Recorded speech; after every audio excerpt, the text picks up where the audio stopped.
Hello, everyone, and welcome to The Loft. My name is Wesley Garcia, Director of Loft Connections, and my pronouns are he, him. And my name is Julia Black, and I am the Director of Worship, and my pronouns are she, her. The Loft is a conversation-based community, and that means that we believe that conversation and open dialogue with one another is the best way to connect more deeply with our faith and the divine.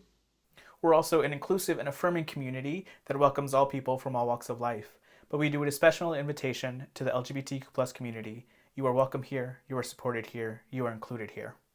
We gather together every Sunday morning at 10 a.m. Pacific Standard Time, but we are not just Sunday friends. We also get together multiple times throughout the week. So if you have any interest in joining us or if you have any questions, please reach out.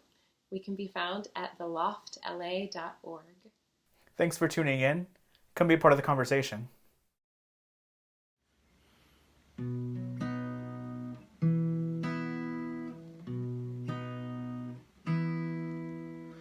You won't believe it, strange as it sounds, extraordinary magic follows you around, and the camera can't catch it. You won't see it in the mirror. If I say look behind you, you turn around, it disappears. I see it, I see it, I swear I do. I see extraordinary magic in you.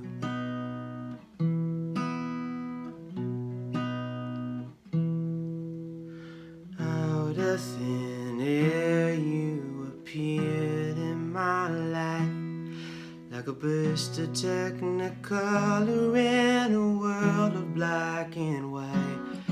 When my heart was locked inside a box, you reached inside, and now I see my future. When I look into your eyes, I see it, I see it, I swear I do. I see extraordinary magic in you.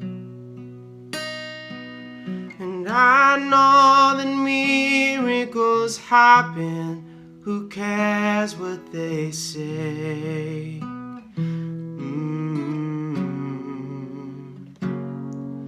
Cause love's nothing short of a miracle happening over and over every day.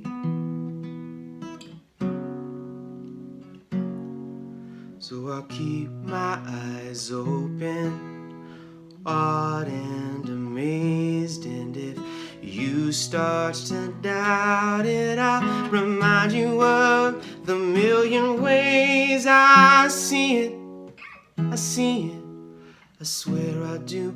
I see extraordinary magic in you.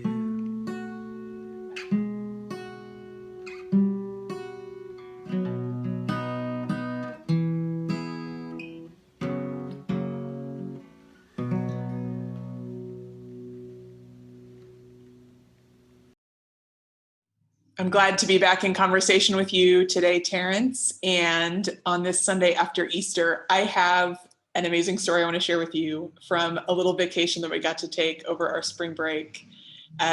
Our son's spring break coincided with Holy Week this year, but because everything's weird during pandemic and we're recording, I was able to go away. We went to Death Valley and we went camping in some of the remote parts of Death Valley, including this dry lake bed in a remote valley called the Racetrack, where there are these rocks that have been known as the mysterious moving rocks or the sailing stones of Death Valley. They're medium to big size rocks on the bottom of the super flat, dried lake bed that's just looks like cracked mud surface that have trails behind them. So you can see that the stones have moved. When you see them, it's like a remarkable sight because it's just doesn't fit with how you think stones behave. They have like trails behind them of their like movement. the national park has promoted this as a mystery for many decades, but in the middle part of the last decade, some scientists were able to study and uncovered what was happening. They used some additional stones with GPS, and they happened to be there at just the right time. And it turns out that these stones on the bottom of this flat lake bed move occasionally, like once every 10 years, when rain falls and creates just a thin layer of water, and it freezes so that it makes ice that's enough to hold the rocks but not submerge them. And then the sun comes out the next day and it cracks the ice so that it's separate ice sheets, and they blow across this flat lake bed in not that extreme of wind, like 5 to 10 mile an hour wind. These ice sheets move and they collect behind the rocks, and then they push the rocks. And there might be 2 rocks embedded in the same ice sheet that move along in a parallel course until the wind stops. And they move like several meters per minute that one time, once in 10 years, and create this movement. When you see them, you think this can't be, this like rock can't move and leave a trail behind it. But it turns out the scientific mystery is, to me, even more wondrous than just the question mark, because it requires this coming together of rock and water and wind and cold at just the right time to work together for this movement to take place. And if you look just at the rock, it looks absurd, but if you see the rock as a part of a whole system, then it makes sense. This was a helpful image to me as we started diving into this new series that we're doing here in the Loft, because it helps me get beyond the limitations of how I see the world and identify the prime characters in it, sometimes at the expense of recognizing interconnection, not only between me and other people, but in the very fabric of the world itself. So I offer this gift, Terence. Maybe you can help us think about what this has to say for cultivating community. I love this gift. As you're teeing this up for me, it did wonders inside of my soul, just because part of the reason we're diving into this series right now is, for all of us, we've been apart in a lot of ways for several months now, over a year by the time this is all said and done. And coming back together is going to present some interesting challenges. Many of us are excited about it. Some of us are dreading it, but taking some time to communally and theologically reflect on what this year has been and what it means for us in terms of reintegrating and recreating community in a fresh new way, and leaving behind bad baggage and embracing new opportunities and all that is going to be really cool. But the story that you shared just really hit me, because I am a super introvert. I am when the whole pandemic hit, all pandemic bad, all the bad things that happened, but purely from a selfish, do I enjoy introverted time, and is it refreshing to have very little social expectations? I have a very low felt need for social inclusion. There's no obligatory social gatherings. You don't just have to come to things that you don't want to, that you can just kind of stay put. That has been so life-giving for me and refreshing, and so I've enjoyed that. But I also know, having spent years kind of in the recovery community, that I remember early on in my 12-step journey, you would do this thing where you would take a look at they call it the circles, your circles of experience, and the outer circle things were those things that just kind of distracted you through your way, but your goal was to get to inner circle behaviors, those things that grounded you and centered you. And when you were in that space, then you were less likely to be pulled by addiction and just getting thrown off your ways. So one of the core center circle behaviors was connecting in community. And so I'll never forget a mentor being like, hey, Terence, you'll notice sometimes, it sounds like you're a guy who likes to float by himself, but you'll notice sometimes that you may be feeling a particularly deep craving. But if you are just willing to go hang out with another person, grab a coffee, grab a bite to eat, just mark mentally that when you go into that encounter, how much you're feeling this compulsion, have that conversation, have that coffee, have that meal or whatever. And then afterwards, you'll be shocked that your whole state of mind has shifted. And I was like, okay, right. So, and then I went and did it, and it blew my mind. just like these giant impossible stones, like this kind of mental compulsions that you don't think you can overcome. Like you hang out with someone and then they become a sheet of ice and a gentle wind blows and you get to the end of that conversation and all of a sudden you're like, wow, there's really the human community, even for the most introverted person in the world, the human community has such powerful impacts on the way that they kind of move and shape us. And that's something that's been missing for a lot of us and for all of us, and something that we'll be blessed to begin to reintegrate to. But so we'll pause there for a second. We'll break into our groups and kind of chat this out, and then we'll come back and talk some more. I'm so glad we get to talk about this scripture today as we start this series on cultivating community. I think it's such a rich invitation to think about who we are and how we're feeling, what it means to enter into community together.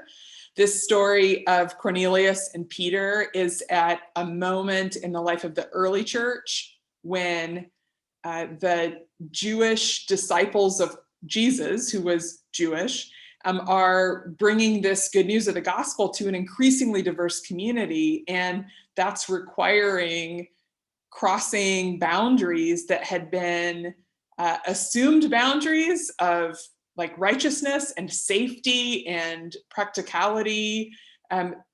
So here in this story, we have Cornelius, who's this like Roman military leader role, inviting Peter, who's the disciple follower of Jesus. This encounter between the two of them, in which they don't just like meet in the street in a like neutral third space, but Cornelius invites Peter to his home, is it's uncomfortable because like I haven't invited anyone to my house for a year now. So like part of it's just like I relate to this heightened sense of the discomfort of having a guest who's like a different thing. And here it's a guest who is Jewish, so he's got a completely different set of like practices around eating and just cultural expectations and interactions, all that like uncertainty. And then Peter, who's coming, who has this dream vision of animals descended from heaven that are declared to be not unclean, is called by God to push past the rules and expectations he'd been raised with as a faithful Jew about what's kosher and not, what's appropriate to eat and what's unclean. The like discomfort and awkwardness of that. So I guess it's giving me courage that as much as I confess that like when I see people now, like in physical presence, there's kind of this awkward, like, do we touch or elbow bump? Like, if you've been vaccinated and I've been vaccinated, do we hug? What's like cool anymore? How do we do this?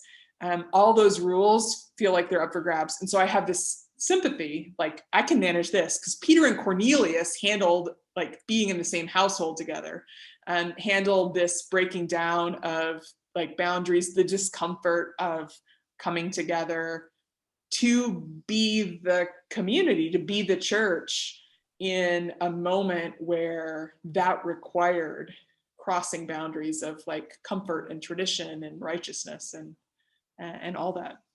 Yeah, completely. And Molly, when we were looking at the scripture together, we flagged that one of the things that could be interesting to play with this is this notion of, so not only like the general awkwardness of people from different cultural backgrounds coming in, but even this whole in-group, out-group dynamic, like or the cool group or the not cool group. So like this sense in which like maybe for both of them, they both are coming from the perspective that they're the better one or the cooler one or the more right one or whatever the case is. And somehow they're both having to humble themselves. For Cornelius, this ridiculously powerful person, to go pick up some random poor Jew and like be like, hey, you have the key to salvation. Like that had to be awkward. And then Peter, who's coming from a religious tradition that that basically for its own sense of self-worth and value, took the very early human development mindset that said, hey, we're a marginalized people group, we're always oppressed, and so we have to tell ourselves that we're better than everyone else by telling them that they're worse than us. And so and you see all throughout the Old Testament, biblical narrative, just that stinking mindset, right? But the beauty that happens in this moment is, and the author's super intentional about this is like the theological nerd moment. If you look at kind of the biblical history, whenever biblical writers want to point out that there's been some significant shift in salvation history, so meaning certain people were included or were not included, and now because this shift has happened, other people can be included. Like when any one of those big moments happen, you get this biblical image, like in Genesis 2, where God decided, okay, I don't just want a man, I want a man and a woman, like those things together. And so you have this moment where a deep sleep falls on Adam, and God it offers the extent of additional creation, of extent of soteriology, and ultimately the salvation that comes through the whole human race comes through Eve. Like that moment happens, and it's forecast by this deep sleep where God directly communicates divinely and communicating the divine image. And then later you get in Genesis 15, you get the same kind of imagery with Abraham. So God puts this deep sleep on Abraham and comes and then makes this covenant where God says, hey, this isn't just about, I'm not only going to bless Jewish folks, I'm going to cause you to be a blessing to all of creation. And so there's this beautiful, powerful thing. And so in this same moment, the biblical author realizes what's at stake in this story with Peter and Cornelius and says, I'm going to use that imagery. I'm going to have Peter get knocked out in a deep trance in the middle of the day and have this beautiful image of this ecologically inclusive, all of creation thing that comes down and says, there's a key moment defining here. You, Peter, have been excluding yourself from Gentile folks because you've been telling yourself this pitiful story that you're better than someone else because they don't worship or act the same way that you do. And I'm going to shift that to say, no, what it means for you to be special or called or set apart is not your exclusivity from the other group, but now you have this message that says God doesn't reject anyone, no matter who they are, for whatever reason. Everyone is included. And so you get this beautiful, powerful salvation history moment that occurs, and that moment is super cool. But I think for myself, I still wonder, like, we're pondering which category do we fit into? Are we like the included or the excluded? Are we the folks who've been left out all the time, or have we been the folks who've been doing the leaving out? And so I wrestle with that and coming from an evangelical perspective, and now like fully embracing all of my hyper liberal perspective. And it's interesting kind of what that does with us. How are you finding yourself in the midst of that? Yeah, I think maybe we all need to be knocked out like Peter and just get like mystical visions that get us past this, because this is like a continual struggle to wrestle with it. Where do I fit into this story and what part am I playing? Because I think, many of us have felt the sting of exclusion, and it to very different levels, right? Like some of us have been like conscientiously and judgmentally excluded because of our identity, right? Like church has said to people that they're not welcome or acceptable because of their sexual orientation, because of their gender identity, because of their race. Like all of these things are really like deeply scarring, traumatizing, problematic. And, like every one of us humans have felt like we're not like welcomed or included, or like which table do we sit at in the lunchroom is like kind of a universal awkwardness also. So as we read these stories, I'm continually like aware of the tables where I don't feel welcome and what it's like to show up at them, and also recognize that like I also have a lot of power and agency in the world, and how am I using that to welcome others and to not just sort of be sitting with the, I don't know if I don't know that I've ever felt like I was at the table that's like all the cool kids, but like at least it's my friends and they know me and love me and we have a good time in the lunchroom. Like, do I invite other people to like come and join me, or do I just kind of like enjoy the bubble of like, this is a safe and good place for me? I constantly feel the push of the gospel in that moment to recognize that there's someone else sort of more feeling excluded, pushed out. And like, what's the invitation on us to invite them? So I guess my answer to the question is like, I don't feel rigidly in one category, but like I move and shift through them. And as I'm coming out of this pandemic, I've really been thinking like, what is the posture that the position I need to take for my own well-being, but also for the well-being of this community that I'm a part of, this world that I'm a part of? Like, what role can I take up?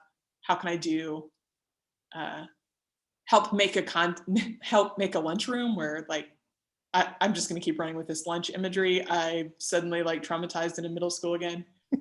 What can I do to keep like making this feel like a generous space, or a space that recognizes our essential belonging to each other, that doesn't make me think that I recognize that I can't actually be welcome until this is a welcoming space for everyone. That'll preach, Molly. That'll preach. And so I've never been cool either. Surprise! I think you're cool, Terence. Oh, thanks, Molly. But I had this fabulous experience when I was in high school. I happened to have a cousin who was the same age, and he was really cool. And he lived in LA, and I was growing up in San Diego. So I don't know, once or twice a year, we'd take a family road trip up there to go hang out with them. And my cousin was that perfect, like he was cool, but then he would also like pass coolness on to other people. Like he wouldn't keep it to himself. So I'll never forget going to a birthday party with him when I was in high school. It was like maybe freshman year. I'm just like super nerdy Terence, and I come in and everybody at his school loves him. So we're at this birthday party or something for one of his friends, and they're all trying to size me up, and they're like, "Is your cousin cool?"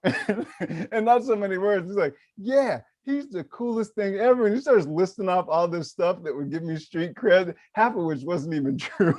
but it like flipped everybody's minds, and this coolness credibility came over. And then all of a sudden, like there was a sense in which I was connected with people and a part of a community that I would never have of my own volition been able to be engaged in or included in. But it was something powerful about that passing on of that credibility. And so part of maybe one of the gifts of things that can come out of this pandemic is several of us probably read this week, the LA Times carried a story that talked about from the Kaiser Health Foundation that talked about Santa Rosa's experiment with trying to deal with homeless encampments during the pandemic. So when the pandemic hit, all of a sudden, these homeless encampments that have been everywhere, I guess California houses a quarter of the entire country's homeless population. And so, I mean, you just drive anywhere in LA, right? And you're all too aware of how we're doing horribly in terms of caring for our unhoused siblings. And so Santa Rosa had this issue, and they said, you know what, all of a sudden, because the pandemic hit, we have now a public health risk. This is more risky for us than it was before. So let's do something. So they took over a big parking lot at a community center. And in spite of a lot of residents complaining that it was going to be awful and that they shouldn't do it, the city leadership decided to go with it anyways. And they put up about 100 of these tents properly spaced out. And they just ended up providing these incredible services. So Catholic Charities came over and ran the facility.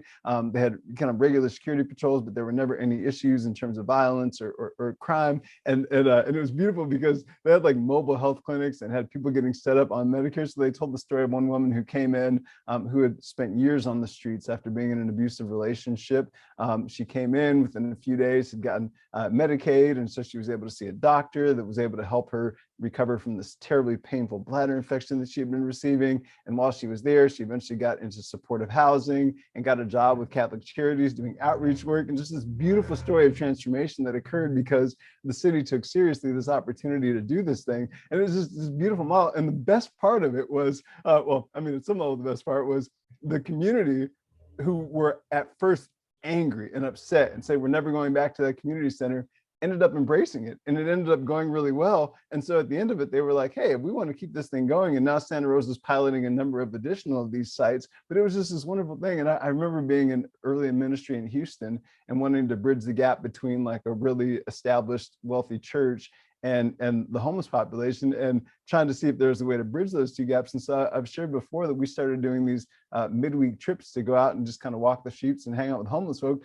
And I remember one young woman in particular was like, I will not go out there, Terence. I can't believe you're doing this. This is so dangerous and risky, etc. And we challenged her, and she ended up deciding to come along and ended up becoming very good friends with the community of unhoused folks.